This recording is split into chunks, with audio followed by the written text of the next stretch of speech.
గురుచైత్ర పారాయణ శ్రీ గురుచైత్ర అధ్యాయం 16. ఓం శ్రీ గణేశాయ నమః. శ్రీ సరస్వత్యై నమః. శ్రీ గురుభ్యో నమః. ప్రస్తావన: అద్వితీయమైన భగవంతుడు సృష్టాదిలో నేను అనేక మగుదునుగాక అని సంకల్పించి తన వినోదార్థం ఈ అనంత సృష్టిజాలాన్ని రచిస్తాడు. అయినా సకల కళ్యాణ గుణనిధి అయిన పరమాత్మ యొక్క ఇట్టి సంకల్పం కూడా జీవులందరికీ ఒక విధంగా శ్రేయస్కరమే. ప్రళయానికి పూర్వం సర్వజీవులు ఎటువంటి సంస్కారాలను కర్మఫలాన్ని చేకూర్చుకున్నాయో వాటి నుండి తిరిగి ఆ జీవుల సుఖదుఖాది అనుభవాల ద్వారా శుద్ధమవడానికి ఈ సృష్టి రచన ఒక చక్కని అవకాశము. కానీ అజ్ఞానబద్ధులైన ఆ జీవులు పూర్వకర్మ ఫలానుభవము పూర్తయ్యే లోపల ద్వంద్వాల ప్రభావం చేత మరలా కర్మ సంచయాన్ని పెంచుకుంటాయి. వారిపై కృప వలన ఆ పరమాత్మ శ్రీ దత్తస్వామిగా అవతరించి శ్రీపాదస్వామి, శ్రీ నరసింహ సరస్వతి స్వామి వంటి సద్గురువుల రూపాలలో జీవులను ఉద్ధరిస్తాడు. కనుకనే సద్గురు సేవ మోక్షానికి మొదటి చివరి మెట్టు కూడా. సద్గురువు త్రిమూర్తి ఆత్మకుడు, పరబ్రహ్మము కూడా. ఈ విశ్వమంతా ఆయన రూపమే. గురుభావంతో దేనిని అచంచలమైన దీక్షతో సేవించినా మానవుడు గమ్యాన్ని చేరవచ్చు. కానీ సామాన్యులకు ఏ వస్తువునైనా వ్యక్తినైనా పరిపూర్ణమైన గురుభావంతో సేవించడానికి తగిన సంస్కార బలం ఉండదని ఈ అధ్యాయంలోని గురుపరాత్మకుడైన విప్రుని వృత్తాంతం తెలుపుతుంది. సర్వం కల్విదం బ్రహ్మ, ఇదంతా బ్రహ్మ అని శృతులు చెప్పినా అలాంటి భావంతో ప్రాణులు వస్తువులతోనూ వ్యవహరించడం పామరుల వలన కాదు. కనుకనే సద్గురువుల రూపంలో శ్రీ దత్తాత్రేయుడే అవతరించి తన మహిమతో వారి భక్తి విశ్వాసాలను చూరగొని వారిని ఉద్ధరిస్తాడు. వివేకం లేని భక్తులకు గురువు పట్ల కూడా స్థిరమైన భక్తి విశ్వాసాలు ఉండవు. అందుకే ఎక్కువ మంది ఆత్మజ్ఞానాన్ని పొందలేరు. మనుష్యానాం సహస్రేషు కశ్చిత్ జతతి సిద్ధయే. జ్ఞానసిద్ధికై యత్నించేవాడు 1000కి ఒక్కరు ఉంటారని, అట్టి వారిలో కూడా లక్ష్యాన్ని సాధించేవారే కొద్దిమందే ఉంటారని భగవద్గీత చెబుతుంది. పూర్ణ దత్తావతారమైన గురువు సకల గురుస్వరూపి కనుక అవివేకంతో గురువుని విడిచిన అజ్ఞానాంధుని చేత పూర్వ గురువుని స్మరింపచేసి అతనికి దర్శనమిచ్చి ఉద్ధరించగలరని ఈ అధ్యాయం తెలుపుతుంది. శ్రీ సాయి చరిత్రలో ఇలాంటి లీలలెన్నో చూడవచ్చు. పూర్ణుడైన నిజమైన సద్గురుడు నమ్రతతో శాస్త్ర ప్రతిష్టతను కాపాడుతారు. దౌమ్యుడు శిష్యుని చేత అశ్విని దేవతలను స్తుతింపచేసి తిరిగి కన్నులొచ్చేలా చేశారు. ప్రాయశ్చిత్త కాండలో శ్రీగురుడు అలానే చెప్పడం గమనించాలి. శ్రీసాయి కూడా విష్ణు సహస్రనామము, భాగవతము మొదలైనవి పఠించమని భక్తులను ప్రోత్సహించేవారు. ఆ గ్రంథాలు చదవడం వలన సద్గురు ఉపదేశం యొక్క విలువ కూడా భక్తులకు తెలియగలదు. గురుమహిమను, సేవను వివరించే ఈ అధ్యాయం గురుచరిత్రలో ముఖ్యమైనది. కథారంభము.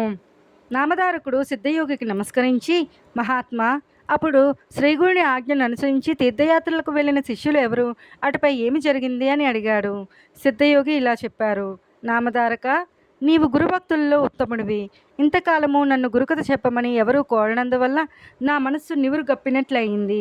నీవిప్పుడు ఆయన గురించి ఇంతగా ఆసక్తితో అడుగుతూ ఉంటే నీకు చెబుతూ ఉండడం వల్ల ఆయన కథలు గుర్తు తెచ్చుకున్న కొద్దీ నా మనస్సు మేల్కొన్నట్లు అవుతున్నది. ఆనంద పారవస్యం కలుగుతున్నది. నీవు కూడా నాకెంతో ఉపకారం చేశావు. నీవు వయసులో చిన్నవాడవైనా శ్రీగురుని అనుగ్రహం వలన లోకశ్రేష్ఠుడు అవుతావు. నీ వంశమంతా పుత్ర, పౌత్ర, ధనధాన్యాలతోనూ సుఖశాంతులతోనూ విలసిల్లుగాక. శ్రీగురుని చరిత్ర చెబుతాను. అది మానవులకు కోరదగినవన్నీ ప్రసాదించడంలో కామధేనువు వంటిదని ప్రమాణం చేసి చెబుతున్నాను. శ్రద్ధగా విను. శ్రీగురువు ఆజ్ఞను అనుసరించి శిష్యులందరూ తీర్థయాత్రలకు వెళ్ళారు. నేను మాత్రం వారిని సేవిస్తూ వారి చెంతనే ఉండిపోయాను. అప్పటి నుండి 1 సంవత్సరం పాటు శ్రీగురుడు వైద్యనాథంలోనే గుప్తంగా ఉండిపోయారు. ఒకనాడు ఒక బ్రాహ్మణుడు వచ్చి స్వామికి సాష్టాంగ నమస్కారం చేసి, స్వామి, నేను ఆత్మసిద్ధికై ఎంతో కాలం తపస్సు చేసినా కానీ నా మనస్సు ఏమాత్రము ప్రశాంతత అవ్వలేదు.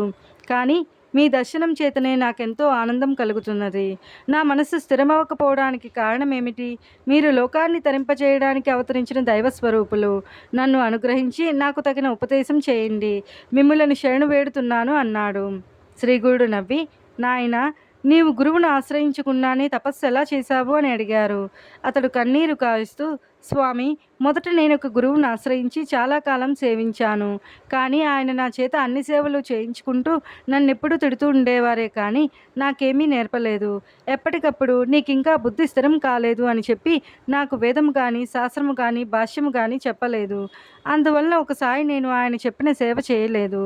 అప్పుడు ఆయన నాపై ఎంతో కోపించి తీవ్రంగా నిందించారు. వెంటనే నేను ఆయన్ను విడిచి వచ్చేశాను అని చెప్పాడు. శ్రీగురుడు ముక్కు మీద వేలు వేసుకుని, అయ్యో బ్రాహ్మణుడా, ఎంత పని చేశావు! నీవు చేసిన పని ఆత్మహత్య అంతటి మహాపాపము. నిజానికి నీవే నీలోని దుర్గుణాలను తెలుసుకోలేక గురువును నిందిస్తున్నావు. నీకింక మనస్సు నిశ్చలమెలా అవుతుంది? దొరికిన కామధేనువు వంటి గురువును విడిచి నీవెక్కడికి పరిగెడితే మాత్రం నీకు జ్ఞానం ఎలా లభిస్తుంది? గురుద్రోహికి ఇహంలోనూ పరంలోనూ సుఖం ఉండదు. అతడికి జ్ఞానం ఎన్నటికీ కలగదు. అజ్ఞానాంధకారంలో చిక్కుపడవలసిందే. గురువును ఎలా సేవించాలో తెలిసిన వాడికే వేదాంగాలు తెలిపి సర్వజ్ఞుడవుతాడు. అష్టసిద్ధులు అతనికి అధీనమవుతాయి. నీ వంటి గురుద్రోహి ముఖం చూడడం కూడా అపశకునమవుతుంది. దేవాలయంలో మలవిసర్జన చేసి అందుకు తిట్టిన వాణ్ణి తప్పుపట్టినట్లుంది నీ పని అని అన్నారు. అప్పుడు ఆ విప్రుడు భయపడి దుఃఖంతో స్వామి పాదాలపై పడి, పరమగురు జ్ఞానసాగర, బుద్ధిహీనుడనై తెలియక గురుద్రోహం చేశాను. గురువుని ఎలా తెలుసుకోవాలో సేవించాలో తెలిపి నన్ను ఉద్ధరించండి అని దీనాతి దీనంగా ప్రాధేయపడ్డాడు. శ్రీగురుడు అతని దైన్యానికి కరిగిపోయి అపార కరుణతో ఇలా చెప్పారు. నాయన, గురువే తల్లి తండ్రి. ఆయనయే బ్రహ్మ విష్ణు మహేశ్వరుల ప్రత్యక్ష రూపము. నిజమైన మేలు చేయగలవారు ఆయన ఒక్కరే. ఇందుకు సందేహం లేదు. ఏకాగ్రమైన శ్రద్ధాభక్తులతో పట్టుదలతో గురువుని సేవించాలి. అది తెలిపేటందుకు నీకు ఒక పురాణోపాఖ్యానం చెబుతాను విను. ద్వాపర యుగంలో దౌమ్యుడనే బ్రహ్మర్షి ఉండేవారు. ఆయన దగ్గర ఆయుని, బైదుడు, ఉపమన్యువు అను ముగ్గురు శిష్యులు వేదం అభ్యసిస్తూ ఆయన్ను శ్రద్ధతో సేవిస్తుండేవారు. అహంకారము మొదలగు దోషాలు తొలగి మనస్సుకు శుద్ధి కలగడానికి వెనుకటి గురువులు శిష్యుల చేత సేవలు చేయిస్తుండేవారు. అతని సేవను బట్టి అతని గురుభక్తికి మనస్శుద్ధిని నిరూపించి అనుగ్రహించేవారు. ఒకనాడు దౌమ్యుడు అరుణుని పిలిచి, నీవు మన పొలానికి వెళ్ళి చెరువు నుండి దానికి నీరు పెట్టు, లేకపోతే వరి పైరు ఎండిపోతుంది అని చెప్పారు. అరుణి వెంటనే వెళ్ళి చెరువు నుండి కాలువ ద్వారా నీరు పెట్టాడు. కానీ కాలువకు ఒక చోట గండిపడి నీళ్ళన్నీ పల్లానికి పోతున్నాయి.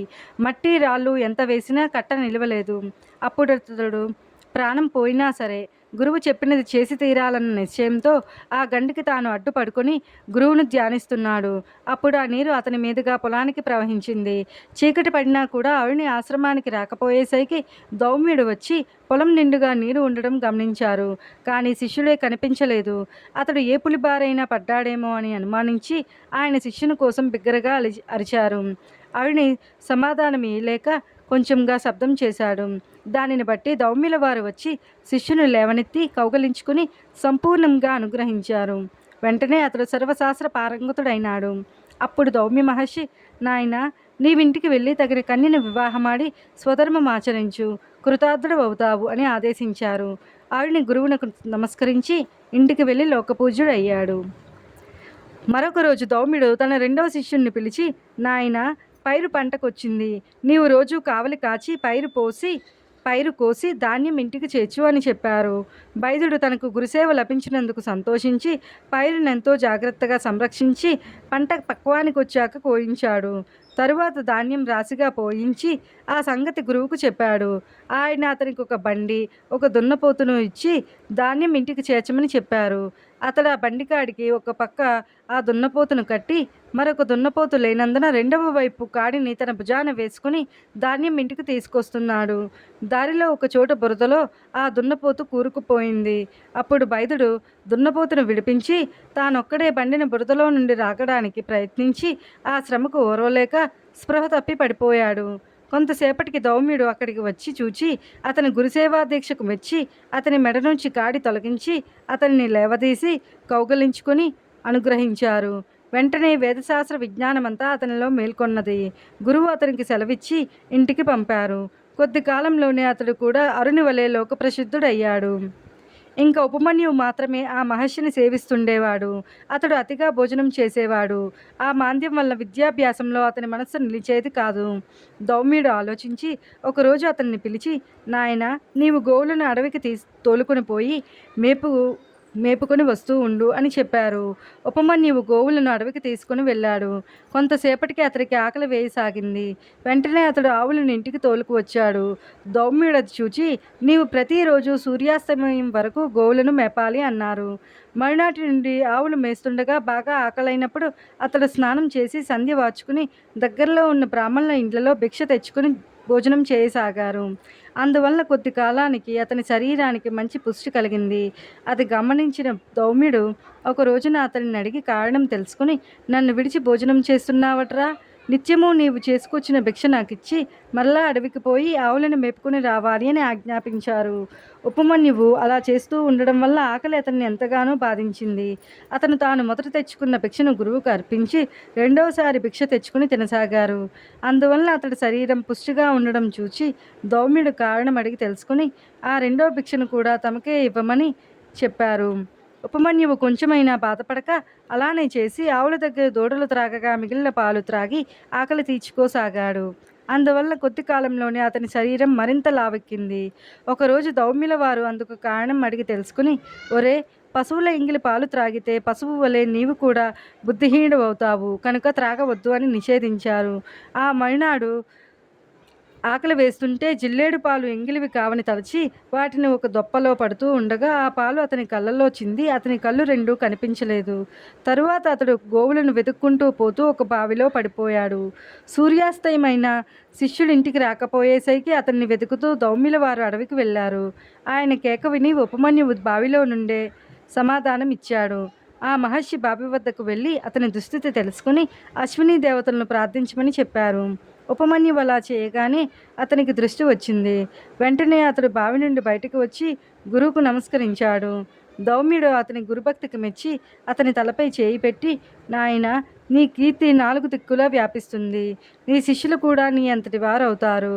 వారిలో ఉదంకుడనే శిష్యుడు తన గురుభక్తి చేత నాగలోకాన్ని జయించి నాగకుండలాలు నీకు దక్షిణగా సమర్పించగలడు. నీ కీర్తిని శాశ్వతమనొచ్చగలడు అని ఆశీర్వదించారు. అతడు గురుకృప వల్ల వేదశాస్త్ర పారంగతుడై ఇంటికి వెళ్ళి గృహస్థాశ్రమం స్వీకరించాడు. కాలాంతరంలో ధౌమ్యుల వారి ఆశీర్వచనం పూర్తిగా ఫలించింది. కనుక నాయన, గురుని అనుగ్రహంతో పొందలేనిది ఏదీ లేదు. గురుద్రోహం వల్ల ఇహపరాలలో సుఖమే ఉండదు సరికదా. నీవెంత తిరిగినా వ్యర్థమే. కనుక నీవు వెంటనే వెళ్ళి నీ పూర్వగురువుని ఆశ్రయించి ఆయనను ప్రసన్నం చేసుకో. ఆయన ప్రసన్నుడైతే నీకు వెంటనే మనస్సు స్థిరమవుతుంది. శ్రీగురుని మాటలు విన్న ఆ బ్రాహ్మణుడు, స్వామి, నేను అజ్ఞానం వలన గురుద్రోహం చేసిన మాట నిజమే. నేను చేసిన అపరాధాలు కూడా ఎన్నో.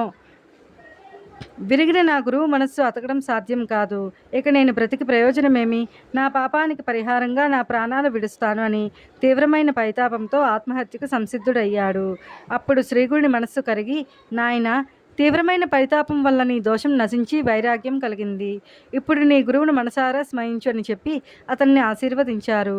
వెంటనే అతని కంఠం గద్గదమై శరీరమంతా రోమాంచితమైంది. కన్నులు ఆనంద బాష్పాలతో నిండాయి. అతడు కృతజ్ఞతతో స్వామి పాదాలకు నమస్కరించగానే వేదశాస్త్రాల సారం అతని హృదయంలో ఉదయించింది. అప్పుడు శ్రీగురుడు, నాయన, నేను చెప్పిన గురుమహిమ హృదయంలో నిలుపుకొని నీవు గురువు వద్దకు వెళ్ళు. నీవు నమస్కరించగానే ఆయన ప్రసన్నుడవుతాడు. ఆయనే నేనని తెలుసుకో అన్నారు. అతడు అలానే చేసి తర్వాత ముక్తి పొందాడు. ఇలా 1 సంవత్సర కాలం వైద్యనాథంలో నివసించి తర్వాత శ్రీ నరసింహ సరస్వతి దేశ సంచారం చేస్తూ కృష్ణా తీరంలో ఉన్న పిల్లవటి గ్రామంలోని భువనేశ్వరీదేవి సన్నిధి చేరి అచ్చట కృష్ణవేణి సంగమంలో పడమట తీరాన ఉన్న ఉదంబర వృక్షం కింద కొంతకాలం గుప్తంగా నివసించారు. శ్రీదత్తాయ గురవే నమః. శ్రీ శ్రీపాద శ్రీ వల్లభాయ నమః. శ్రీ నరసింహ సరస్వత్యై నమః. గురుచైత్ర పారాయణ అధ్యాయం 16 సమాప్తం.